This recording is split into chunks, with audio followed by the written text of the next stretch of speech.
যদি বলে যে আমার বাপদাদা 14 গোষ্ঠী এরকম এই রাস্তা থেকে হাঁটছে এই পর্যন্ত কাদা পাড়াইছে, আমি কেন গাড়িতে চলবো, আমি কেন পিচ ডালা রাস্তায় চলবো, বলবো তুমি বেয়াকুফ। কেউ যদি বলতো আমার বাপদাদা 14 গোষ্ঠী তারা সোনের ঘরে, নানার ঘরে, পরের ঘরে থাকতো, টিনের ঘরে বসবাস করতো, আমি কেন বিল্ডিং করবো, আমি কি বলবো তুমি এটা বেয়াকুফ। কেউ যদি বলতে পারো ভাই তোমার বাপদাদা 14 গোষ্ঠী শিক্ষা দীক্ষা করেনি, আমি কেন শিক্ষিত হবো, আমি বলবো তুমি একটা বেয়াকুফ। কি কথা ঠিক না? তা আমরা কি বলতে চাই যে মানুষ পরিবর্তন হতে পারে, পরিবর্তন হয়। আমি কথা দ্বারা বলতে চাই যারা মনে করেন হুজুর আমরা এত বছর এইটা করছি এখন এইটা কেন করব, এত বছর এই দল করছি এখন এই দল কেন করবো, এতদিন অমুককে নেতা মানছে এখন কেন নেতা মানবো না, আমি বলবো না। যদি মনে করো তার চেয়ে ভালো কেউ আসে তুমি তাকে গ্রহণ করবো। খালের পরিবর্তে তোমার স্যালো টিউবওয়েল আসে, তখন আমরা স্যালো টিউবওয়েল গ্রহণ করছি। স্যালো টিউবওয়েলের পরিবর্তে ডিপ টিউবওয়েল আসে, আমরা সেটা গ্রহণ করছি।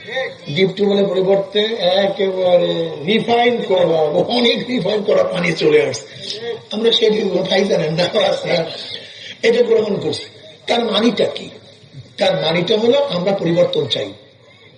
এইমাত্র মল্লিক সাহেব আমাদের এলাকার ভদ্রবিশেষ, এই যে মল্লিক সাহেব, আমি তাকে বলছি যে আমার চেয়ে কাউকে আপনি ভালো পান তাহলে তাকে গ্রহণ করা উচিত, কারণ আপনার বিবেককে ভাগিয়ে দেওয়া ঠিক না।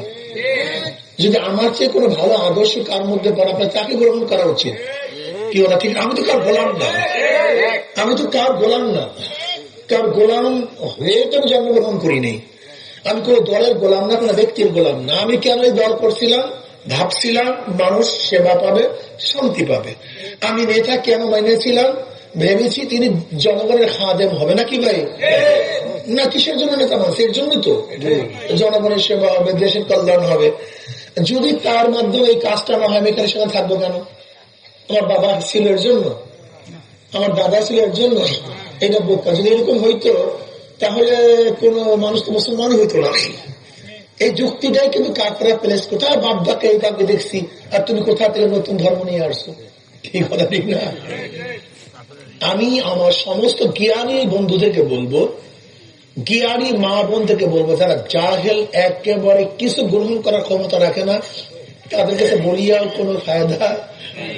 গরুর কাছে কথা বলে লাভটা কি, মহিষের কথা, গাধার কাছে কথা বলে লাভটা কি? এটা পরিবর্তন হবে না। কিন্তু যে মানুষ তার কাছে কথা বলে লাভ আছে। সে সকালে খারাপ ছিল, বিকালে ভালো, বিকালে ভালো, সকালে খারাপ। তাই একসময় নামাজ পড়তে না, দেখবেন এই বয়ানের পরে কিছু মানুষ নামাজ ধরবে, এইটাই তো মানুষের কাজ। এর জন্য আমি আমার বন্ধুদেরকে, আমার বাবাদেরকে, শিক্ষিত মহলকে, জ্ঞানী ভদ্র বিশিষ্ট, জ্ঞানী হওয়ার জন্য বড় শিক্ষিত পড়ার জন্য একজন মূর্খ অনেক জ্ঞানী হতে পারে, আবার অনেক বড় শিক্ষিত জরম গবেট হতে পারে, মূর্খ হতে পারে। জ্ঞান ভিন্ন জিনিস, জ্ঞান জন্মগত বিষয়, জ্ঞান একটা জন্মগত বিষয়, শিক্ষা ভিন্ন জিনিস, জ্ঞান ভিন্ন জিনিস। কথা বুঝাতে পারি নাই? দেখবেন এলাকার অনেক মূর্খ লোক, তাদের বুদ্ধি পরামর্শ হাজারো জ্ঞানী দেশের অনেক ভালো। অনেক মূর্খ মানুষ যারা বলে ভাই তুমি এই কাজটা করবে না, অথচ দেখা যায় হাজারো শিক্ষিত মানুষ বলছে, কিন্তু ওই মূর্খ মানুষ যেই কথা বলছে সেইটা ঠিক হয়েছে। এটা জ্ঞান, এটা কমন জ্ঞান আল্লাহ মানুষকে দান করেন না।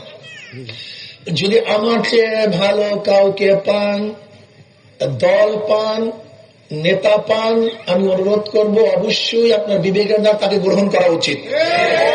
আর যদি আপনি মনে করেন না, তাহলে অবশ্যই আপনি গাদ্দারি করবেন আপনার জ্ঞানের সাথে, বিবেকের সাথে। খবরদার, বিবেকের সাথে যে গাদ্দারি করতে আসতে বড় গাদ্দার দুনিয়াতে হতে পারে না। সবচেয়ে বড় গাদ্দার কোন ব্যক্তি ভাই? যে বিবেকের সাথে যে গাদ্দারি করে, তার চেয়ে বড় গাদ্দার দুনিয়াতে হতে পারে না।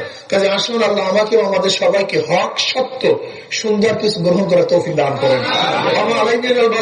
আসসালামু আলাইকুম ওয়া রাহমাতুল্লাহ।